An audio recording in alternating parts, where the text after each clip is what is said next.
Ya, inliner sebenarnya di tengah PPKM darurat ini lagi-lagi warga meninggal saat sedang melakukan isolasi mandiri. Jika kita lihat di Bekasi, Jawa Barat, ada satu keluarga yang terdiri dari suami, istri, dan juga mertua yang meninggal dunia karena COVID-19. Bahkan sang suami juga meninggal saat melakukan isolasi mandiri. Sementara di Jakarta, seorang perempuan meninggal di rumahnya setelah 1 minggu melakukan isolasi mandiri. Nah, bagi pasien COVID-19, pilihan untuk melakukan isoman sangatlah masuk akal karena terkait dengan sulitnya mencari rumah sakit dan juga mendapatkan layanan medis. Bawa ke rumah singgah untuk dilakukan penanganan. Inliner, kasus warga meninggal dunia saat isolasi mandiri semakin marak. Di Bekasi, Jawa Barat, 1 orang warga meninggal saat isoman di rumahnya. Bahkan 3 anggota keluarga itu meninggal akibat terpapar COVID-19. Juga dalam satu rumah 3 orang meninggal karena COVID.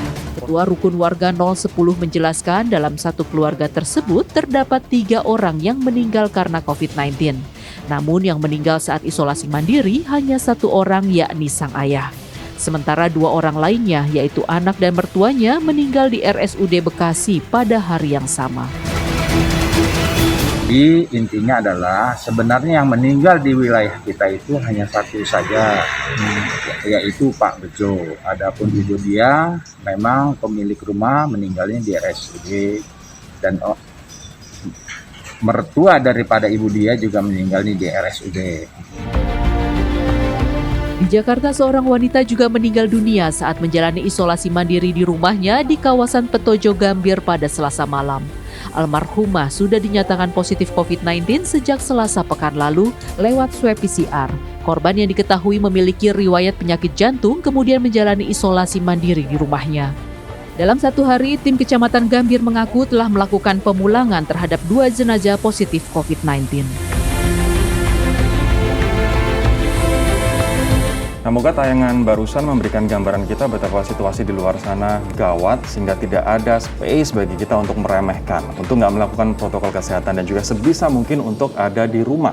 Betul, karena sebenarnya saat kita juga harus melakukan isolasi mandiri, ini juga ada masalah lain yang bisa muncul gitu ya. Karena saat ini stok obat yang bisa dikonsumsi oleh mereka yang akan isoman juga sudah mulai susah untuk didapatkan. Betul.